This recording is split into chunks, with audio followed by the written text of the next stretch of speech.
Welcome to another In Wheel Time podcast, a 30-minute mini version of the In Wheel Time car show that airs live every Saturday morning, 8 to 11 a.m. Central.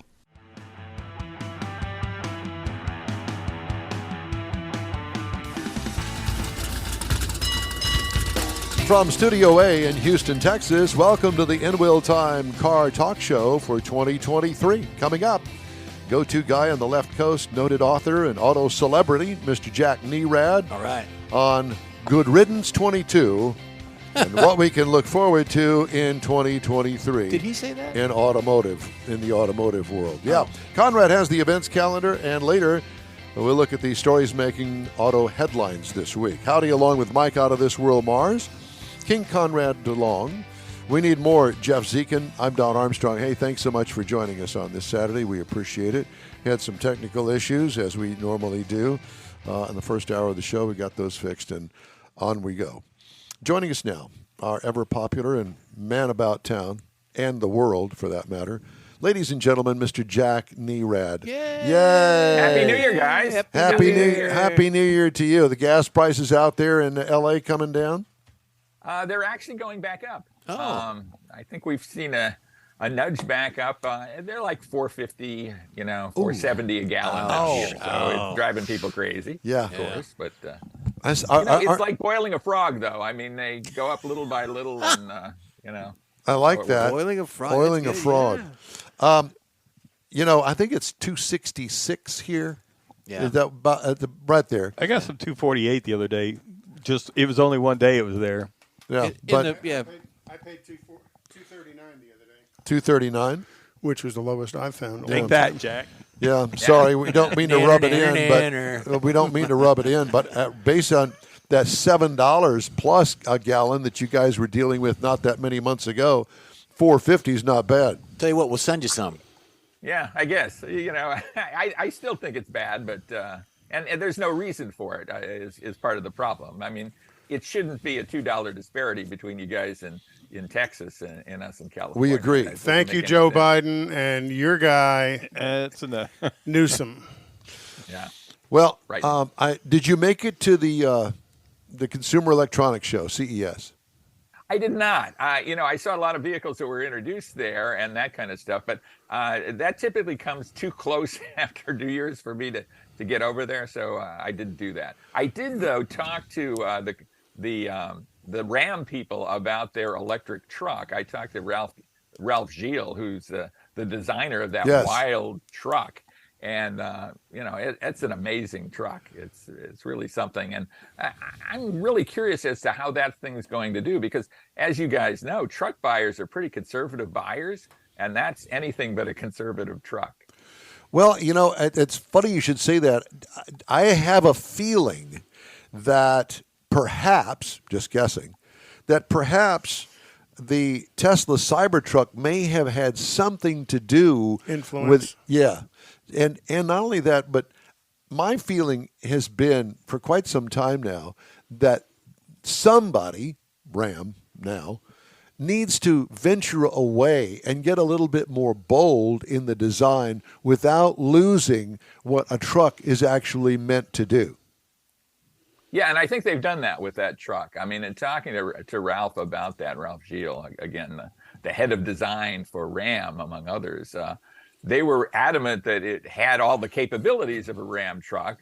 At the same time, it looks way different. I mean, it's got a lower roof line. It's very swoopy. And I think you're right, Don. I think that the fact that this is an electric, the fact that Tesla did what they did with their Cybertruck, which we have yet to see a real one out there, right, in the wild, kind of was a freeing thing for them. Let them go that direction. I mean, it's certainly a different direction than Ford went with the F-150 Lightning, which basically was to do an F-150. Right, just electrify a 150. Yeah, take the engine out, make it a frunk, and be on with it. And I mean, it certainly has.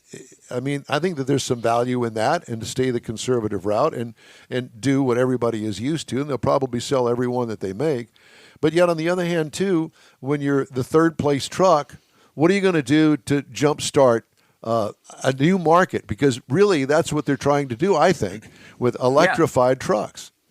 Well, and it's a different buyer. It is not a traditional truck buyer who's going to buy an electric truck. I see a lot of Rivian pickup trucks, running around Southern California now, and that's certainly not a traditional looking truck either. And I'm sure those buyers are not typical pickup truck buyers. I think those are electric vehicle buyers, and they just happen to have a truck.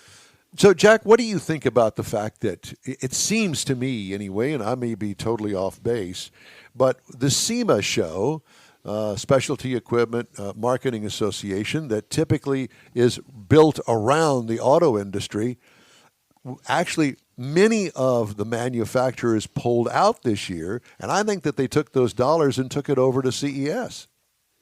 I think there's some of that. I mean, a lot of car companies, for many reasons, would like to picture themselves as tech companies as opposed to automakers. Yeah. When you look at stock prices and multipliers of revenue and all that kind of thing, market caps, it's probably better to be a tech company, to be pictured as a tech company, a leading edge tech company.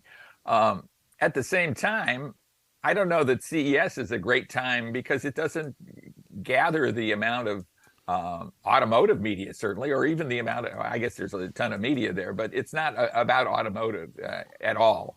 That's one of the things that they do, although CES has changed. And a lot of the big tech companies have pulled out of CES. That's the other thing. So what's happening? What do you see? Why are the car companies making a huge reveal with the electrified Ram truck, for instance? Why are they making it at the Consumer Electronics Show? I mean, all the tech that's in it, but it's still a truck. Yeah, I think it's the association with tech is the driving force to reveal something at CES. I mean, Volkswagen did that with the ID.7, kind of. It wasn't quite a reveal because it's a camouflage reveal of their electric sedan. But I think that's the association that they want to have. Hey, we're tech. This is full of tech. This is electric. There's only so many auto shows in which you can introduce something. You can make the case that they don't have to introduce things at auto shows either. But there's been generally kind of a pullback from shows in general. The Los Angeles Auto Show, I think, was pretty successful, but a lot of them, the luxury manufacturers, didn't exhibit at the Los Angeles show. And I think that's bad for them. I think it's bad for the show. I know that the show people would love to have the luxury brands there. And I think in terms of immediate return on investment, car companies don't necessarily see benefits from being in shows. But I think overall, I mean, probably everybody who's talking right now, me and you guys, fell in love with cars partly at car shows. I remember going to Chicago Auto Show when I was a kid, 10, 12, 13 years old. And, that just bowled me over. And I still remember those. Detroit for me. Even if you didn't go to the car shows in the fall, you went to the car showroom where the new dealer is. He's got curtains up. The new Oldsmobiles are in. Big reveal. That's right. The new Oldsmobiles are in. I mean, the excitement about that and the excitement about seeing vehicles in car shows and just the way they're presented in car shows is wonderful, I think. And I think car companies are missing a bet by not doing Well, it. I do too, but I think part of that, not to get too far offside, is the way they think the audience is, because now I'm getting in addition to getting invites to car shows, I'm getting invites to reveals, Zoom reveals. Here, we're going to do this. We're not going to the car show. We're going to do a reveal, and here's how you can get access, blah, blah, blah. Just like a car show, you still got to get credited to attend it, but it's all done over the computer. And I think that's a big mistake. Well, that's personally. for you. That's for you in the media, and you and Don in the media. I understand. This is for the general public. And to Jack's point, I don't see a reason why they shouldn't. I mean, luxury, you said the luxury, and you gave a reason for it, that they're kind of getting out of that because it's less of a buyer. But I think they should. And in my opinion, if you're going to reveal to a market and your wares, your hardware, do it all. I agree, but if I can go out on the internet and do it and reach twice as many people across the entire country instead of the people that reside in just L.A., where am I going to spend my money? Yeah, but who are you trying to get in? again, you got to remember who's making these decisions. That's true. It's not Yeah. people like us. It's that 24-year-old that just graduated from wherever with his marketing degree. Well, let's move on from Let's go this back to Jack. conversation, Jack, and talk about the North American this Car again. and Truck of the Year. Have you made that decision yet? That decision is about to be made. In fact, I am very honored. I will be the one actually opening the envelope on stage Yay. and revealing what the North American Car of the Year is. So that's the first time I've ever been able to do that. I'm one of 50 jurors on the North American Car of the Year jury. I'm really excited about that. The contenders are terrific. And to tell you the truth, of the three contenders, it's pretty easy to guess what the truck of the year is, and it's fairly easy to guess what the utility of the year might be. But with these three contenders, they are the Acura Integra, the Genesis G80 Electrified, and the Nissan Z. I mean, they all have a very strong case to be car of the year. So I simply don't know and can't handicap which one is going to be car of the year and what I'm going to see when I open that envelope. Let's talk about the problems with car manufacturing and the continued malaise of Honda that they can't seem to get cars and trucks out of the factory over there in Japan. What is the deal, man? Well, you know, the car business is a very complicated business, and you have to be making bets early. Right? I mean, you have to figure out what your demand is going to be like a long time in advance and make deals and make all that stuff happen. Agreed. And it has happened with Honda that their supply chain issues just continue to plague them. I think we all know quite well that Honda and Acura vehicles are really good vehicles, but they're having a very, very difficult time, you know, putting that all together and getting vehicles manufactured. Okay, so let's talk briefly then about the manufacturers that are able to piece together all of the parts that it needs to make cars. I know that Hyundai and Kia are doing extremely well, and they're selling a lot of cars.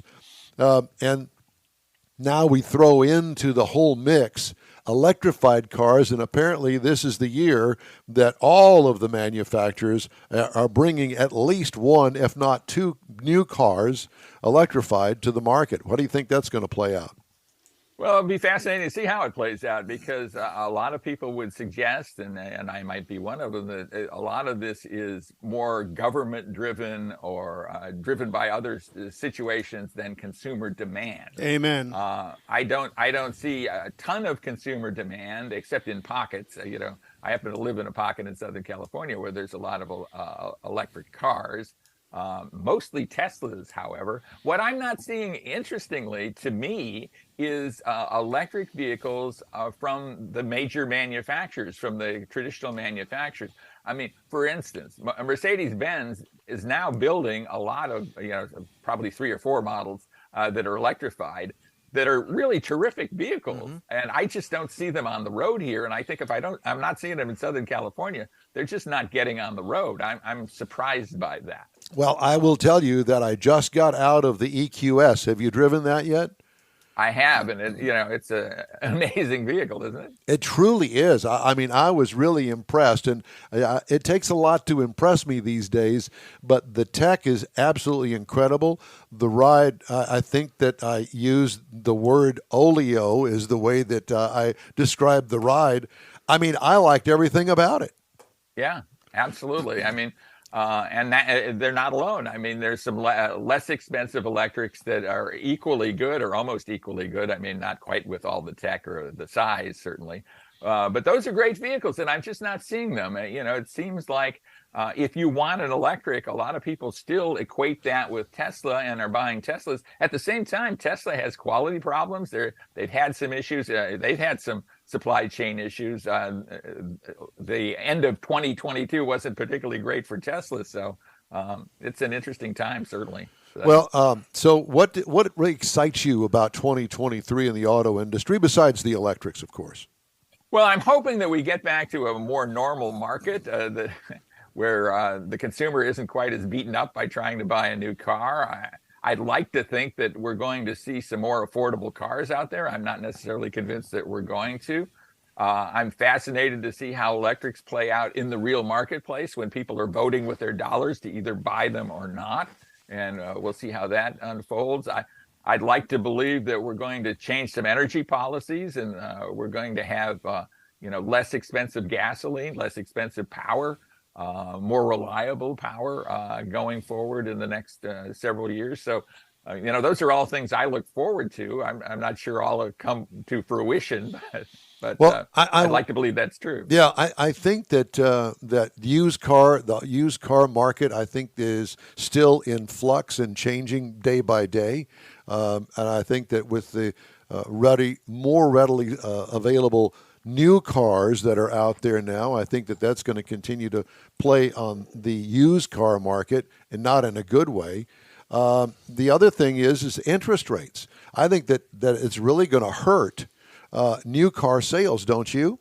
Absolutely. I mean, there's no doubt about it. I mean, when you see interest rates go up, car sales go down. Now, why? Because a significant portion, probably at least 50% of people, are financing their vehicles. And when it becomes more expensive to finance, a lot of people will either cut down their expectations and buy a less expensive car, or not buy a car at all, more likely.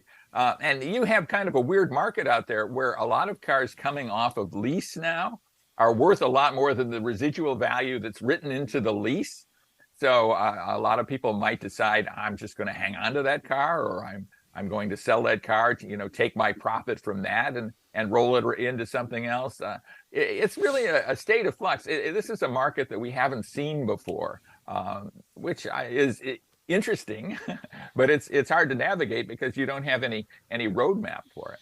What's on your agenda for the next couple of months, Jack? Well, more of the same, I guess. I mean, I write about cars on a daily basis. I'm writing, 2 or 3 road tests a week, and of course, doing the radio show. I travel a bit. I'm going to do a winter driving extravaganza, I think, in February. That's on the agenda. The Chicago Auto Show is on the agenda. As I mentioned, I'm going to Detroit next week to announce North American Car of the Year, participate in that announcement and all of that. So I'm going to continue to be busy. I have to brave airports, which I'm not wild about in this kind of travel atmosphere, but that's going on. Well, it's always great to talk to you and get your insight on things. And matter of fact, I made a note. I've got a new name for you, and I think Authority would be. There you go. The Authority, Jack Nerad. I like that. Well, my dad's name was Otto, so there you go. There you go. Just a little bit different interpretation. And you got your book behind you there. There you go. I do, yes. Well, tell me about the book. How's it doing? The book is a suspense thriller. I mean, it's a book of fiction that's kind of like crime fiction. I think it's pretty plausible what happens in the book, but I'm excited about it. I've written several books, but this is the first novel that I've written and published, and it's available on Amazon. It's called Dance in the Dark. I love it. Jack, we love you, man. Thank you so much for joining us today. As always, we really appreciate your insight, and we hope that you have a good first part of 2023. And let's check in after you get back from Chicago.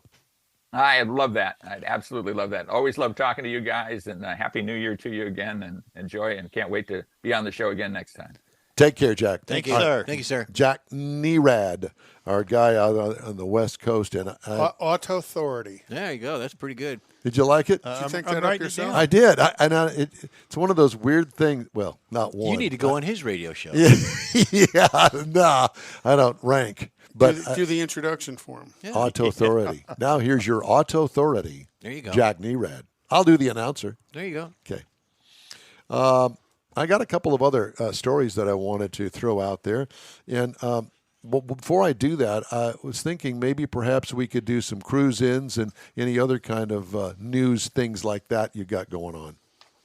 Yeah, well, there's it's Houston. There's always car stuff going on in and around town. So I'm thinking Chrome and Coffee is the first Sunday of every month. Mm-hmm. I missed going last week. They did have it?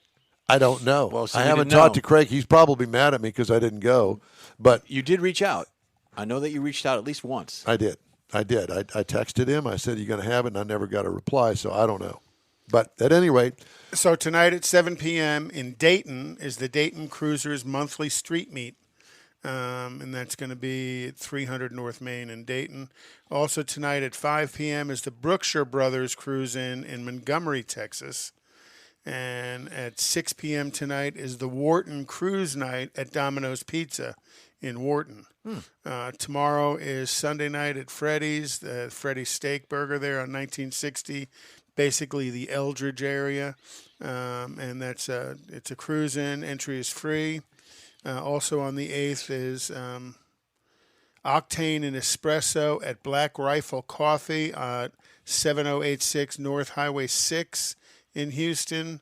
And that's at 8 a.m. tomorrow. At 9 a.m. tomorrow is the DIY Basics of Detailing at the Detail Garage at Mason Road in Houston.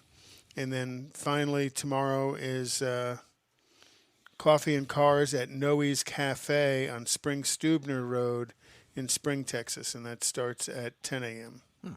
Very nice. That Okay. Black Rifle, that's up in the Copperfield area, maybe? Yeah. Okay. There you go. All right. Thank you. U.S. auto sales forecast to rise slightly in December. The numbers are just now coming in, helped by moderately improving inventory levels and higher fleet deliveries. But cap a year that will see volume drop below 14 million to the lowest level since 2011. Yep, I believe it. Stellantis, Nissan, American, Honda continue to struggle with lean inventories and supply issues. Toyota posted slightly higher volume, and Hyundai and Kia capped a year of U.S. market share gains with double-digit gains in December as industry stockpiles continued to recover last month, even amid rising interest rates and new vehicle prices and the growing prospects of an economic slowdown.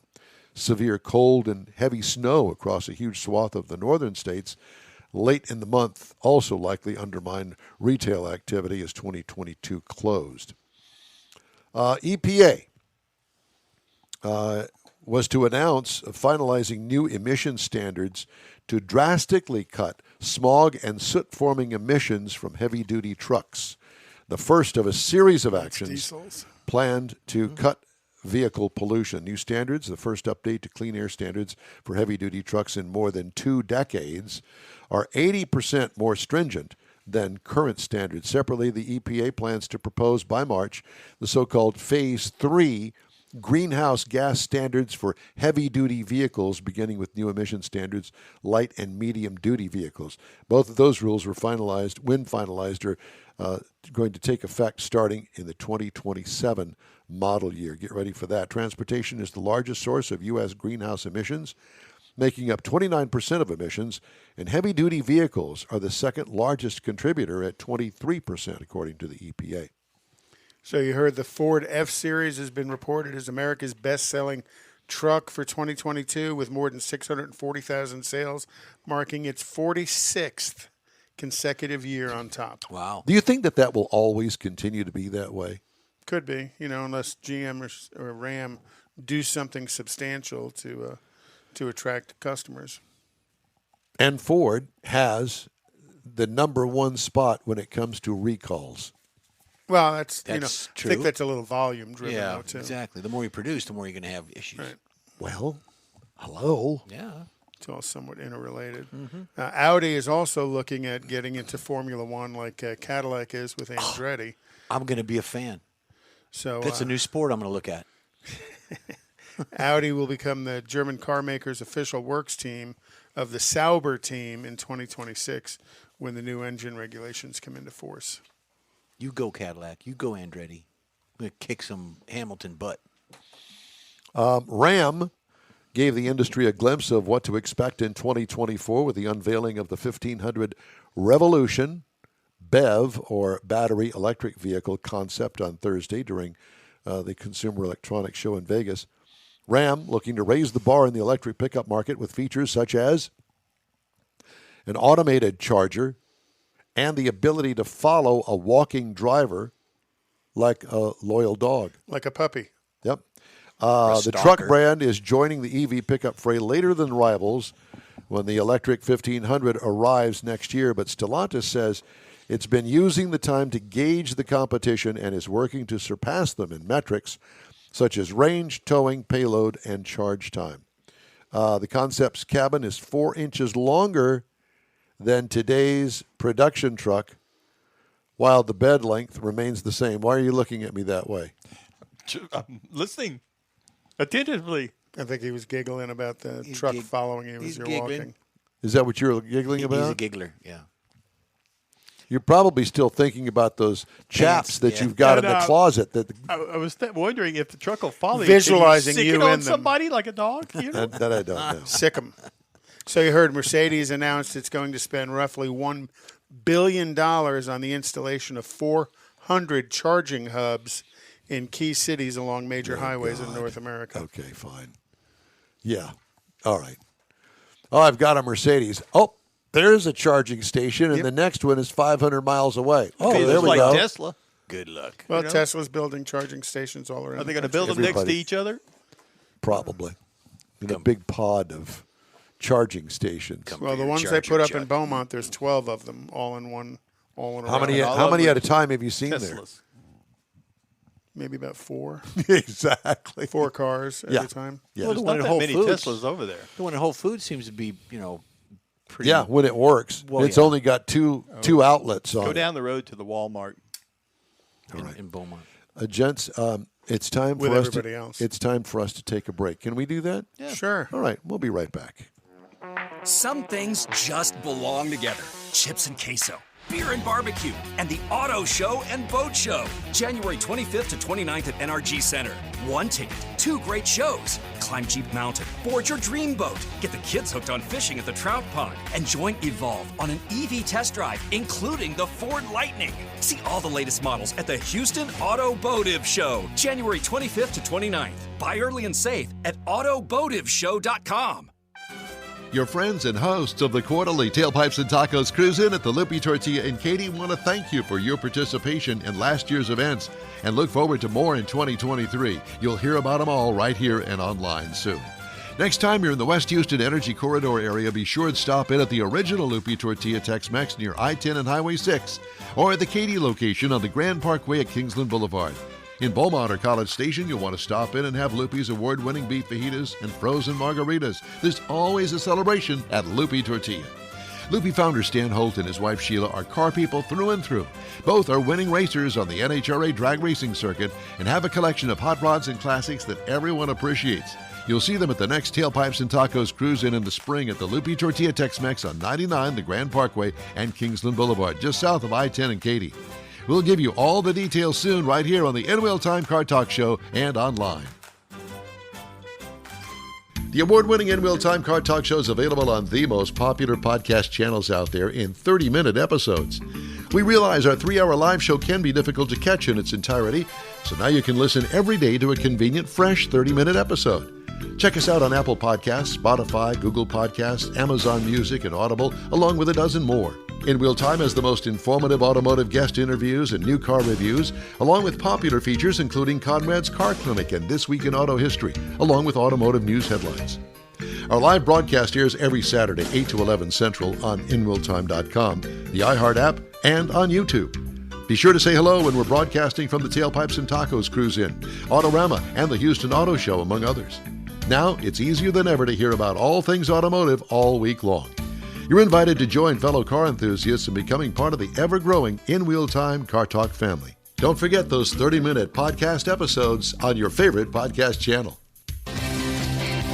Well, that's a wrap for this week's In-Wheel Time Car Talk Show. When you're on Facebook, check out our page, give us a like, tell your friends about us, share our junk if you would, please. You'll get Conrad's Unicorn hunting features along with all things automotive all week long, including new car reviews, upcoming events, cruise-ins, racing events, and other informative and entertaining goodies. Yep. You can find the In-Wheel Time Car Talk Show 24/7 on the iHeart Radio app. Be sure to catch In-Wheel Time Car Talk on our live video stream on Facebook, YouTube, when we can, and on InWheelTime.com every Saturday, 8 to 11 Central.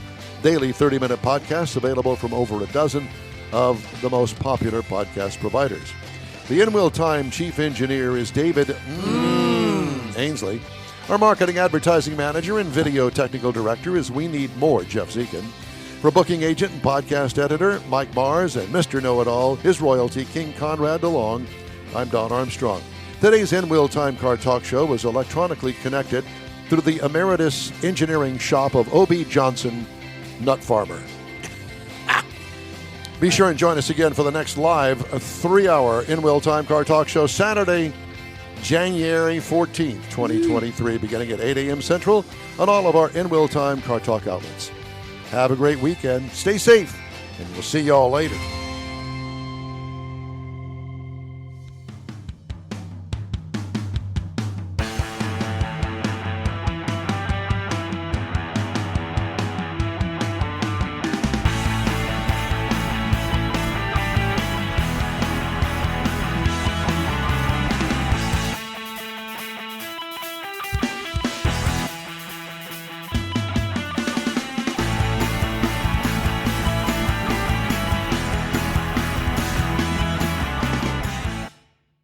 That's it for this podcast episode of the In-Wheel Time Car Show. I'm Don Armstrong, inviting you to join us for our live show every Saturday morning, 8 to 11 a.m. Central on Facebook, YouTube, Twitch, and our InWheelTime.com website. Podcasts are available on Apple Podcasts, Spotify, Stitcher, iHeart Podcast, Podcast Addict, TuneIn, Pandora, and Amazon Music. Keep listening, and we'll see you soon.